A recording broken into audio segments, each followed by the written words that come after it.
जय हिंद साथियों, मैं अपने इस वीडियो में आपका पुनः स्वागत करता हूं। दोस्तों, आज की इस वीडियो में हम समझने वाले हैं संख्याओं का पंचांतर कैसे करते हैं। अर्थात जब संख्याओं को बराबर को उधर भेजा जाता है तो अक्सर इसमें बच्चों को डाउट ये रहता है कि ये संख्याएं कैसे उधर जाती हैं, कब प्लस माइनस हो जाती हैं। तो आज के इस वीडियो में हम यही सब बताने वाले हैं कि संख्याओं का पंचांतर कैसे होता है और संख्याएँ जब अगर प्लस में रहती तो बराबर को उधर जाती तो किस चिन्ह में बदलती है। तो आइए सीखते हैं दोस्तों। देखिए दोस्तों, अगर पंचांतर की मैं बात करूं तो अगर प्लस रहता है तो जब ये बराबर के उधर जाता है तो ये माइनस बन जाता है। ठीक है। अगर माइनस रहता है और बराबर को उधर जाता है तो ये प्लस बन जाता है। उसी तरह अगर मान लो संख्याएं गुणा में रहती हैं तो बराबर को उधर जाने के बाद भाग में आती हैं, और अगर संख्याएं भाग में हैं तो बराबर को उधर जाने के बाद गुणे में आती हैं। अब आप ये कहेंगे कि हम कैसे पहचानेंगे कि संख्याएं प्लस में है कि माइनस में है कि गुणे में है कि भाग में है। तो आइए इसको भी समझ लेते हैं। अगर दोस्तों अगर इस तरीके से लिखा रहेगा x+5, तो इसका मतलब हमको ये साफ दिख रहा है कि जो x और 5 है एक दूसरे से प्लस चिन्ह में जुड़े हैं। तो जब ये +5 उधर बराबर का जाएगा तो -5 बनेगा। उसी तरह अगर जैसे मान लीजिए लिखा है y-3, तो अगर मैं पूछूं y और 3 किस चिन्ह के बीच में जुड़े हुए हैं तो ये होता है माइनस।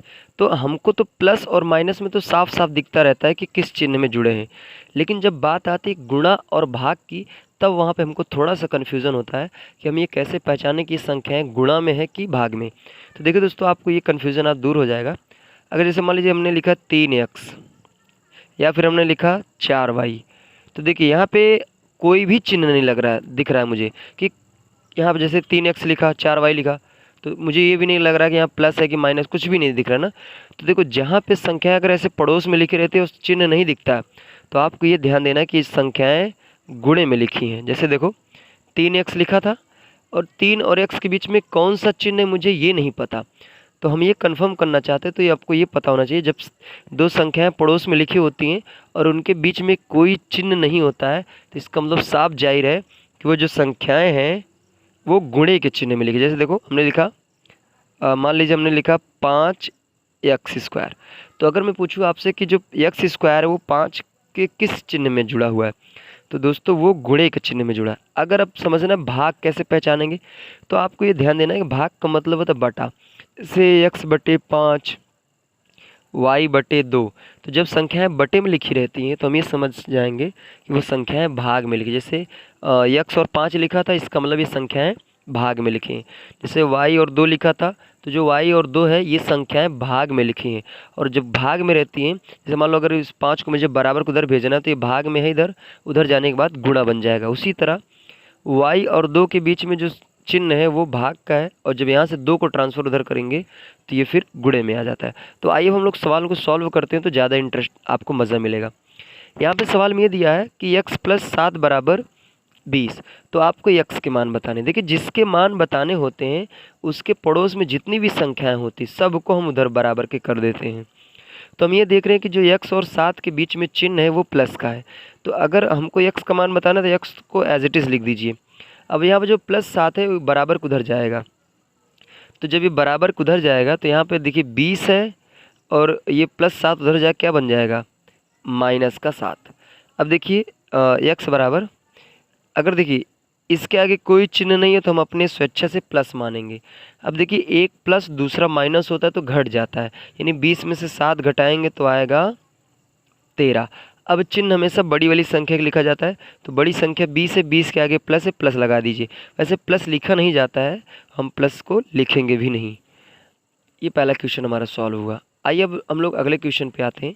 देखिए लिखा है x-10 = 10, तो हमको x का मान बताना है, x को सॉल्व करना है। तो आइए इसको सॉल्व करते हैं। देखिए पहला चीज़ तो x और 10 जो है इनके बीच में माइनस का चिन्ह है, और जब बराबर को उधर जाएगा तो ये प्लस में आ जाएगा। तो यहाँ हो जाएगा x, ये उधर जाएगा तो इधर पहले तो 10 है, इसको हम 10 लिख दीजिए, और इधर माइनस का 10 इधर आके क्या बन जाएगा, प्लस का 10। देखिए अब हमको दोनों साफ दिख रहे हैं, ये प्लस में है तो इनको हम ऐड कर देंगे तो x का मान यहाँ से क्या आ जाएगा, 20 आ जाएगा। आइए अब अगले क्वेश्चन पे आते हैं। देखिए यहाँ पे क्या है, 4x = 20 है, और इसको मुझे सॉल्व करना है, x का मान बताना है। तो देखिए जो 4 और x है ये एक दूसरे के गुणे में, क्योंकि हमने बताया कि जब कोई चिन्ह नहीं होता है तो हम ये मान लेते हैं कि उनके बीच में गुणा का चिन्ह है। और आपको ये पता है कि जब गुणे में रहता है तो बराबर किधर जाता है, भाग में आता है। तो इधर हो जाएगा x बराबर, अब मुझे 4 उधर भेजना है, भाग में आ जाएगा, तो ये हो जाएगा 20/4, यानी 20/4। अगर हम 20 में 4 का भाग करेंगे, 4 का नाम 4, 4 पंजे 20, यानी मैं सॉल्व कर लूँगा तो यहाँ पे मेरा फाइनली आंसर आ जाएगा x बराबर कितना आ जाएगा, 5 आ जाएगा। इस तरीके से सॉल्व करते हैं। आइए अब हम लोग इस क्वेश्चन पे बात करते हैं। देखिए x और 5 ये जो संख्याएं हैं एक दूसरे के भाग में हैं, और आपको पता है कि जब संख्याएं भाग में रहती हैं तो बराबर किधर जाती हैं, तो गुणे में होती हैं। तो देखिए जो 5 है भाग में उधर जाने के बाद क्या बन जाएगा, गुणा बन जाएगा। तो इसको हम ऐसे लिखेंगे, x बराबर, पहले से यहाँ पे 6 है, 6 लिखिए, फिर गुणे का चिन्ह लगाइए क्योंकि इधर भाग था, उधर जाने के बाद गुणा हुआ, तो यहाँ लिख दीजिए 5। अब देखिए x बराबर, अब 6 का गुणा 5 में करिए तो 5 छक्के 30 हो जाएगा। तो x बराबर कितना आ गया, फाइनली हमारा 30। तो ये कुछ बेसिक क्वेश्चन थे जो हमने आपको बताने का प्रयास किया। अगर ये चारों क्वेश्चन आपको इजीली वे में समझ में आ गए होंगे तो अब जो मैं आगे के क्वेश्चन कराने चल रहा हूँ वो आपको बहुत अच्छे वे में समझ में आ जाएंगे। तो अब हम लोग बढ़ेंगे आगे, और भी बड़े बड़े क्वेश्चन हैं उनको डिस्कस करेंगे कैसे संख्याओं का पंचांतर होता है। आइए दोस्तों अब हम लोग इस तरह के क्वेश्चनों को सॉल्व करते हैं, यानी अगर इस तरह के क्वेश्चन आते हैं तो उनको हम कैसे सॉल्व करते हैं। देखिए दोस्तों ध्यान ये देना है, इसमें देखिए जो संख्याएं दी हैं, पहला काम तो ये हमको यहाँ पे x का मान बताना है, और x के इर्द गिर्द में देखिए बराबर किधर साइड हम देखेंगे तो दो संख्याएं हैं, एक 7 है और एक 3 है। और हम ये देख रहे हैं कि जो 7 है वो x के साथ माइनस में जुड़ा हुआ है, जबकि जो 3 है वो x के साथ गुणा में जुड़ा हुआ है। तो जब मतलब माइनस प्लस में भी हो, गुणे भाग में भी जब संख्याएं आ जाती हैं तो पहला तरीका ये होता है कि पहले हम उन संख्याओं को उधर भेजते हैं बराबर के जो प्लस या माइनस में होता है।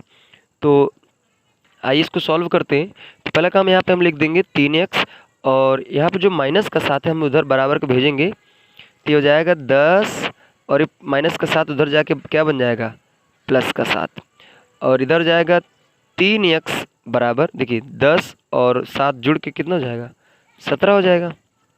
अब ध्यान से सुनिए, अब हमको x का मान बताना, तो x के बगल में बैठा है 3, और ये आपको पता है कि जब चिन्ह नहीं दिखता है और बगल में बैठा रहता है तो इसका मतलब गुणे का चिन्ह है। तो गुणा उधर जाने के बाद क्या बनता है, भाग। तो x बराबर हो जाएगा आपका 17/3। तो ये आपका राइट आंसर हो जाएगा। आइए इस सवाल को हम लोग सॉल्व करते हैं।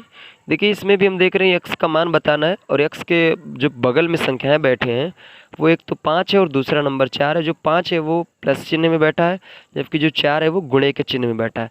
तो हमने ये बताया कि जब भी अगर गुणे भाग सब साथ में आते हैं तो पहला नंबर प्लस माइनस को उधर भेजा जाता है। तो यहाँ पे प्लस में 5 है, इसको हम उधर भेजेंगे, तो इधर हो जाएगा 4x, ये उधर जाएगा तो बचेगा 25, ये उधर जाके बनेगा -5। अब देखिए ध्यान से, इधर हो जाएगा 4x बराबर 25 में से 5 निकालेंगे तो 20 आएगा। अब देखिए हमको x का मान बताना है, तो x के गुणा में 4 बैठा है, जब उधर जाएगा तो भाग में आएगा, तो x बराबर हो जाएगा 20/4। हम बटे भी बोलते हैं, भागे भी बोलते हैं। अब 20 में हम 4 का भाग करेंगे तो कितना आ जाएगा, 5। तो यहाँ पे फाइनली हमारा x का मान आ जाएगा 5। तो इस तरीके से इस क्वेश्चनों को हम लोग सॉल्व करते हैं। अब देखिए कुछ और भी इंटरेस्टिंग क्वेश्चन है, आइए इनको भी हम लोग डिस्कस करते हैं। अब देखिए इसमें क्या है, अब x का मान बताना, तो x के साथ दो संख्याएं लिखी हैं, एक 5 है और एक 7 है। देखो जो x है, x के साथ 7 प्लस में लिखा है, जबकि 5 जो है वो भाग में लिखा है। तो हमने बताया जब भाग गुणा घटाना प्लस सब एक साथ आते हैं तो सर्वप्रथम हम लोग प्लस को उधर भेजते हैं। तो यहाँ पे +7 सबसे पहले उधर जाएगा, तो इधर हो जाएगा x/5, और +7 उधर क्या बन जाएगा, माइनस। तो यहाँ हो जाएगा, देखिए 2 पहले था और -7 हो जाएगा। देखिए अगर हम 7 में से 2 घटाते हैं, 7 में से 2 घटाते तो 5 आता, लेकिन अगर हम 2 में से 7 घटाएंगे तो -5 आएगा। तो x/5 बराबर हो जाता है -5। अब देखिए x का मान बताना, तो x के भाग में 5 लिखा है और भाग रहता है तो उधर जाता है तो गुणा बनता है। तो x बराबर हो जाएगा -5 गुणे ये इधर आके 5 हो जाएगा। अब देखिए x बराबर 5 गुणा 5 में करेंगे तो कितना जाएगा, -25। ये राइट आंसर है। उम्मीद करता हूँ ये समझ में आया होगा। अब इसको देखते हैं। देखिए इसमें प्लस माइनस को पहले उधर भेजा जाता है, तो यहाँ हो जाएगा x/2 बराबर, देखिए ये 8 है इधर तो 8 लिखिए, और ये माइनस का 7 उधर जाके प्लस का 7 बनेगा, तो यहाँ हो जाएगा प्लस का 7। और x/2 बराबर, देखिए 8 7 15 हुआ, ठीक है, 8 7 15। अब हमको x का मान बताना है, तो जो ये 2 है ये भाग में, और आपको पता है जब भाग में संख्या रहती है तो बराबर को उधर गुणा होती हैं, तो x बराबर हो जाएगा 15 गुणे 2। तो x बराबर कितना जाएगा, 15 गुणा 2 में करेंगे तो आ जाएगा हमारा फाइनली 30। तो इस तरीके से क्वेश्चनों को हम लोग सॉल्व करते हैं। उम्मीद करता हूँ दोस्तों पंचांतर किस तरीके से किया जाता है, इसका क्या मेथड है और इसका तरीका क्या है, ये आपको ईजिली वे में समझ में आ गया होगा। इसी तरह दोस्तों हम लोग मिलेंगे आगे नेक्स्ट वीडियो में, तब तक के लिए जय हिंद।